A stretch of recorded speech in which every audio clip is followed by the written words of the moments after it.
Hello students, welcome to powertutorials. So today we are going to continue our chapter 3 metals and non-metals.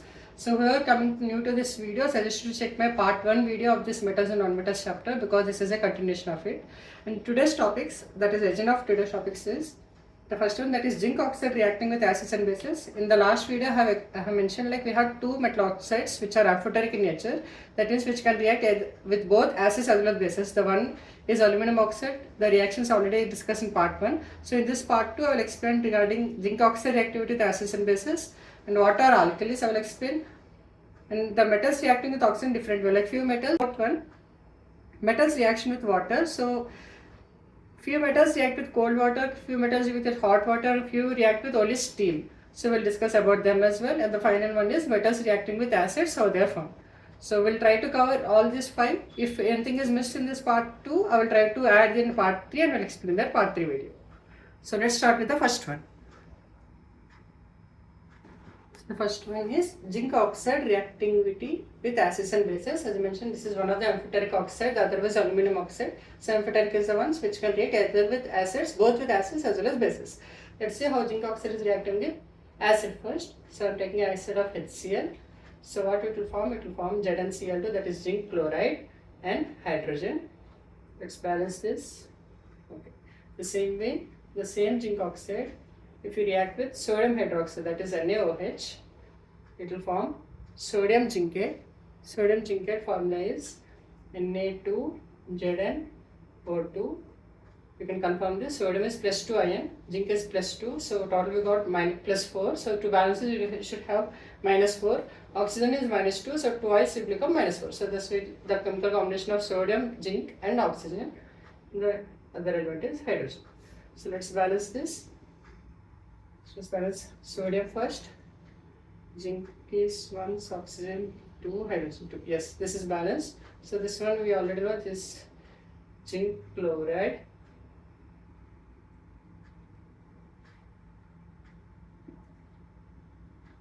Zinc chloride and hydrogen, and this is sodium zincate and hydrogen. So this is very important question.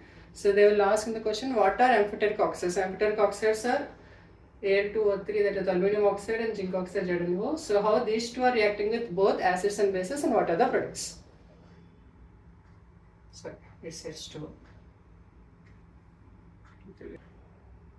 So let's see the second topic.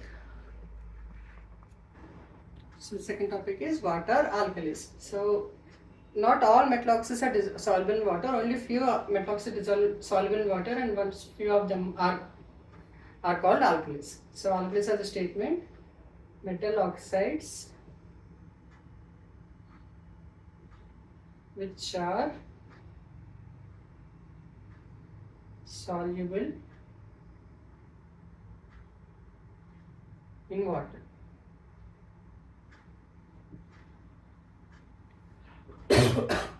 So the equation we have two, which is sodium as well as potassium oxides are soluble in water. So sodium oxide is Na2O plus water used to, and these form hydroxides. NaOH plus hydrogen, not hydrogen, sorry, here is metal oxide, so NaOH. Same way,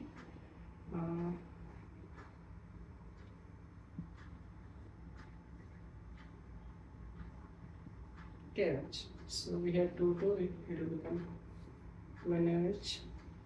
The same way here also 2 KTOH. So this is sodium oxide plus water gives rise to sodium hydroxide.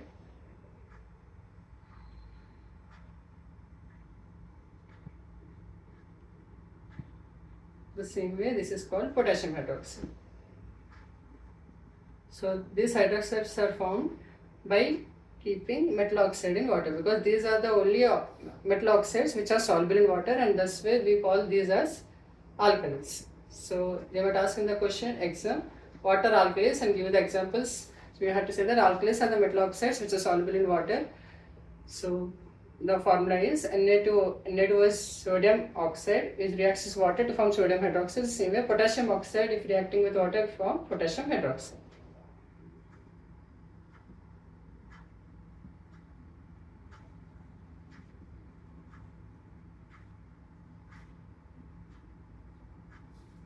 So what is everyone knows, I'm just not writing here. So let's go to the next topic. So we'll see the third topic of them. And the first one is with respect to sodium and potassium. That is, this is potassium and sodium. These two react vigorously in the presence of oxygen.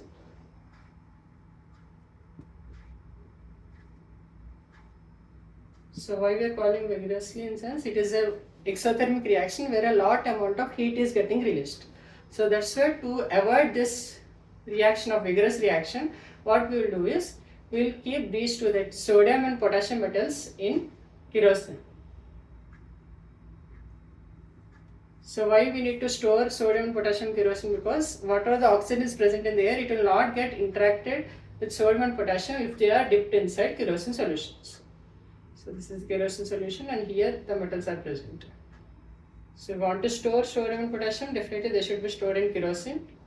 So why kerosene? Because the density is lesser and any metal, like it can be easily dipped into the, it can be beneath, it will solve into the solution. It will not float and it will be easily inside. At the same way, the kerosene acts as a protective layer such that oxygen or water will not get interacted with this metal which is present inside it. So that's why we use kerosene. So this is used so that oxygen or water will not react with metals inside.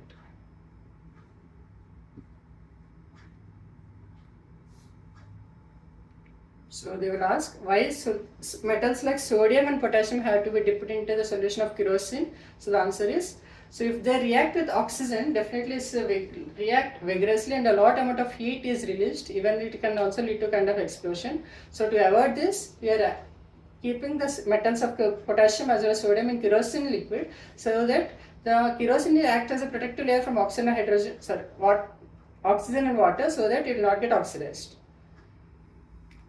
Let's see about other metals.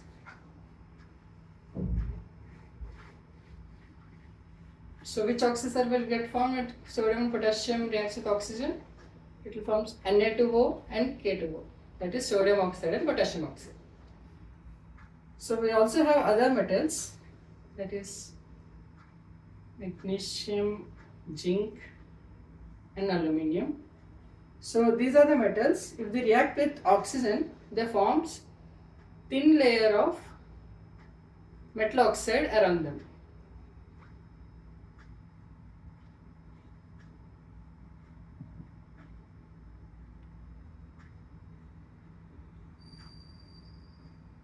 So we cannot find pure magnesium outside, so definitely there will be a small thin layer around them, that is magnesium oxide layer will be formed around them.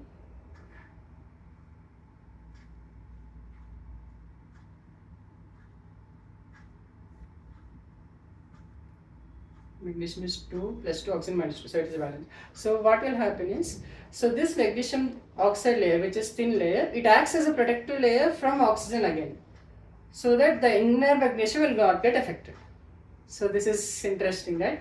Because this itself, it is forming magnesium oxide because of oxygen, and this magnesium oxygen layer which is formed, it is acting as a protective layer so that the inner magnesium will not get oxidized.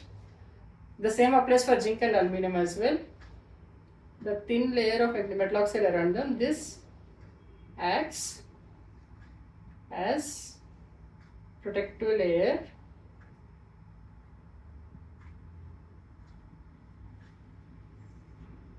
from further oxidation. So these are few examples. We have another interesting element which is iron. Iron will not burn with respect to oxygen, but if iron fillings,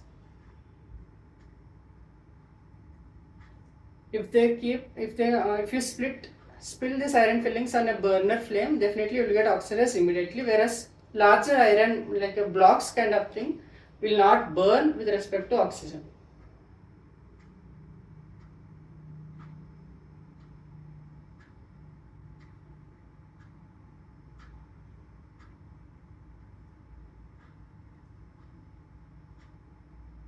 Whereas iron fillings burn. Okay, and we have another metal which is copper.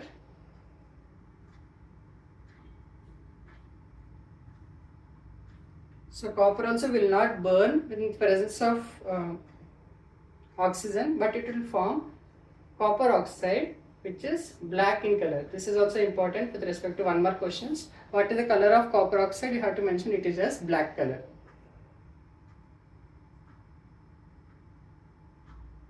The final are the gold and silver. This doesn't react with oxygen.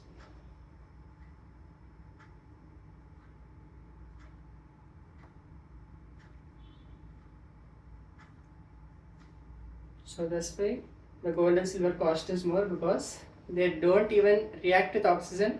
So nothing happens if they react with oxygen. No metal oxides will be formed. For silver it might form, but for gold and silver, the direct reaction of oxygen, there will be no reaction. Okay, so this way all the different metals act differently with respect to oxygen. Like few we have just studied, that is iron. Zinc and aluminum are different. Sorry, magnesium, zinc and aluminum act differently because they form protective layer around them. And metals like sodium and potassium are the most vigorous elements, because if they react with oxygen, they will definitely burn, and even a kind of explosion happens. That's why we dip these two kind of metals in kerosene. And the other ones are iron, as you know. Iron blocks will not burn with rest of oxygen, whereas iron fillings, like small minute particles of iron, if they burn if you keep in the presence of burner, it will flame. The same way for copper, it will also not burn, but it will form a hot element, hot metal oxide, which is copper oxide, and this will be in black color. And we have other metals which are gold and silver. This doesn't even react with oxygen. So let's see the fourth topic. So till now we have studied how metals react with oxygen to form metal oxides, and also studied what are the properties of metal oxides, what are alkalis and all. So now let's study what happens if metals react with water.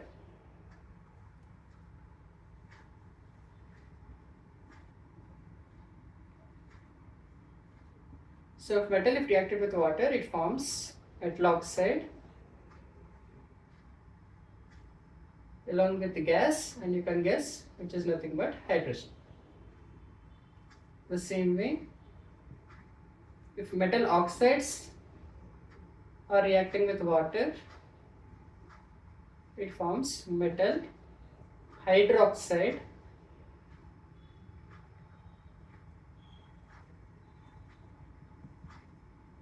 and hydrogen. In few metals, if they directly react with water also, they can form metal hydroxides as well. We'll study them. So let's first, the main reactions with respect to metals are these two, which are metal plus water gives rise to metal oxide and hydrogen, and metal oxide plus water gives rise to metal hydroxide and hydrogen. So the metal reactions with water can be separated into three things: cold water, hot water and steam. So few metals react with cold water, few metals react with hot water, and few will not react with cold or hot water. So for them, we know that few will react with only steam. Okay. So let's see about which metals react with cold water. So again, the most reactive till now which we studied was sodium and potassium. So these two react vigorously with cold water. So what happens? K plus water gives rise to KOH and H2 plus lot of heat energy. If you take a beaker and if you keep a sodium element inside it, what will happen? You can also see a flame is getting emitted, because the flame is because of the hydrogen and the presence of heat. The same applies for sodium. If react with water, it forms NaOH plus hydrogen plus heat. So let's balance this. 2 plus 3 are present here. So if we keep 2 here and 2 here, now becomes 4 hydrogen, 4 hydrogen, 2 oxygen, 2 oxygen, and 2 potassium. Same way for 2 sodium, 2. Okay. Now this is balanced equation where we have 2 sodiums, 2 water molecules in the left side, that is in the reactant side, and the products we have sodium hydroxide, hydrogen, and heat. So let's see the other metals. So till now we have studied about 2 metals which are till now which we saw. Even for oxides also, they are very vigorous reacting with oxygen. The same way if they react with water also, they will react vigorously, and the lot amount of heat is getting released.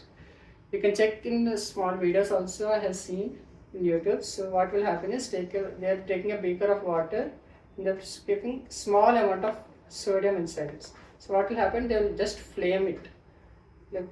Because of the heat energy, the heat and the hydrogen, they will create, you can see the flame is getting created. The same way with respect to potassium also, the same reaction with cold water itself, not even hot water or steam. Okay, let's see about other metals, how they will react. So sodium and potassium are done. Let's see about calcium. Calcium if reacted with water, cold water, the reaction is less vigorous when compared to sodium and potassium, and this also forms hydroxide. The reaction will be calcium plus water gives rise to calcium hydroxide and H2. Let's balance this. Okay, it is balanced. So calcium plus water gives rise to calcium hydroxide.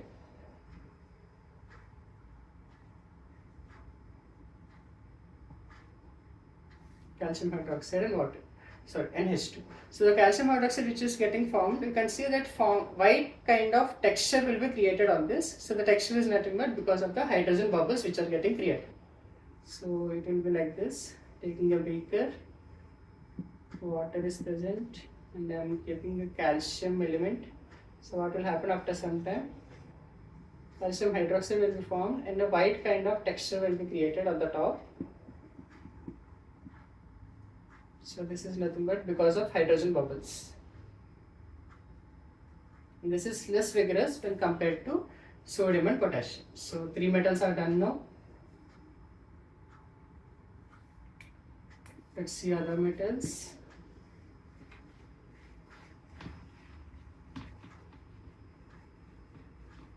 So till now only these 3 reacts with cold water. So after this, whatever the elements we are using, they will not react with cold water. So that's why I am starting using with hot water. So now let's see about magnesium. Magnesium reacts with hot water.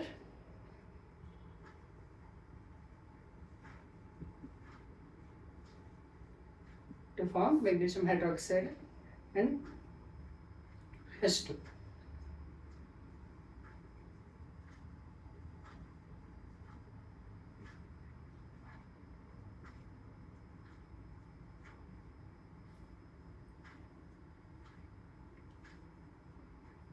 So let's see about other elements. We have aluminium, zinc and iron. These 3 doesn't react even with hot water or cold water. So for these 3 we have to use steam. Now we'll see how the experiment has to be conducted so that the metal can be reacted with steam.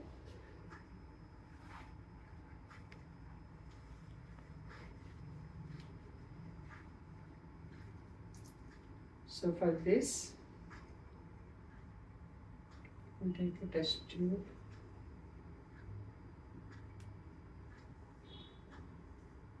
Inside this we'll keep a glass or bowl which is dipped in water.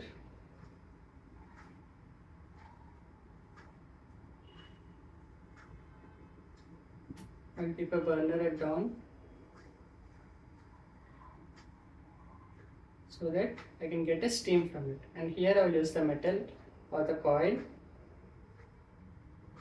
Now these 2 are interacted and I will get hydrogen gas will be emitted out. So for this I am using a rubber cork and the pipe I am using so that I can extract the gas which is coming out. And here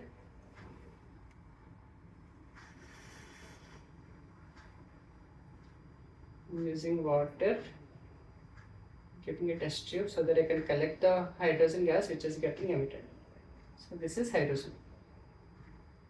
And to keep it as standstill, I'm using another stand here.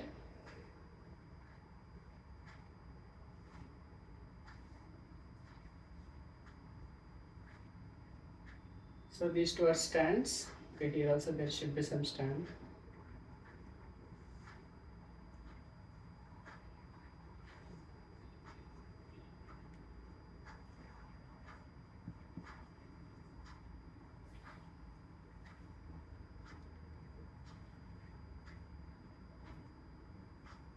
So in this way we can see that with help of stand I am keeping a test tube here, and this test tube I have inserted a wool dipped in water, and below I have kept a burner. So because of this burner, whatever the moisture or water is present inside that wool will be formed into steam, and this steam will be interacted with the metal present here, and with the help of rubber cork and the pipe, the hydrogen gas which is getting created will be sent out, and here we are collecting the hydrogen gas. So in this way it will react with steam. Whereas for other hot and cold water, we can directly interact, take a beaker, keep the cold water and keep the metal. Or take a beaker, keep the hot water and keep the metal. But how to get a steam? So in this way we will react such that the steam which is getting created will be reacting with the metal to form hydrogen gas and the metal. So let's see the reactions for it.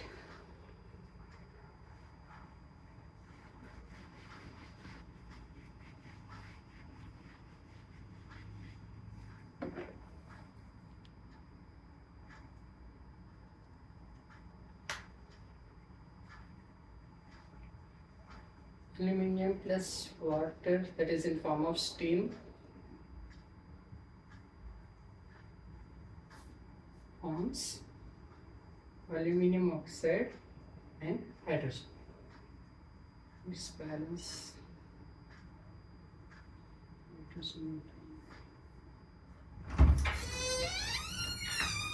3H2O.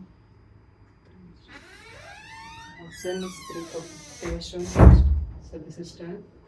Towards second, if iron is reacting with water, it forms P2 or 3 and H2, 3Fe. Hydrogen is 8, so 4H2. So in this way, iron will be reacting with steam to form Fe3, that is ferrous 3 oxide and hydrogen gas.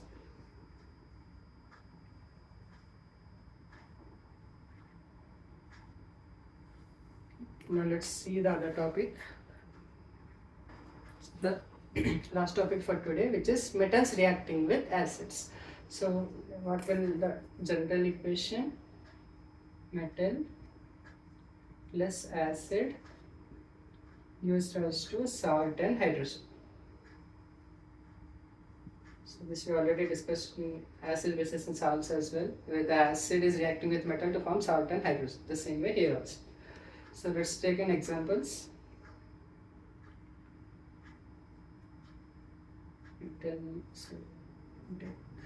Zinc plus acid is H2SO4, lustrous to ZnSO4, salt plus hydrogen.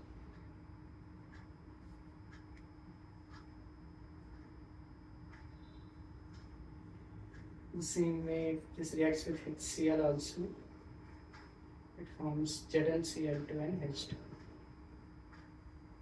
So the basic reaction is metal reacting with any acid to form salt, that is ZnSO4, zinc chloride here, it is forming H2 gas. So one thing they will ask for one more question. What happens if copper is reacting with HCl? Does it form CuCl2 and hydrogen? The answer is no, because copper reactivity is less than hydrogen. Okay, so we have to mention clearly, copper doesn't react with acids. Reason: copper reactivity is less than hydrogen.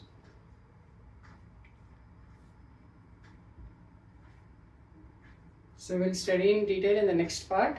What is the reactivity series? Like which metal is having more reactivity when compared to other metals, and how we can predict, and what is the order we should remember for our exam.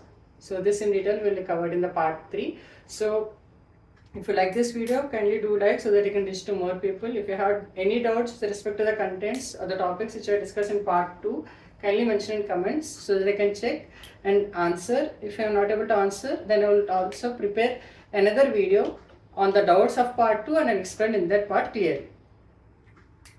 So let's meet in part 3 video. Thank you.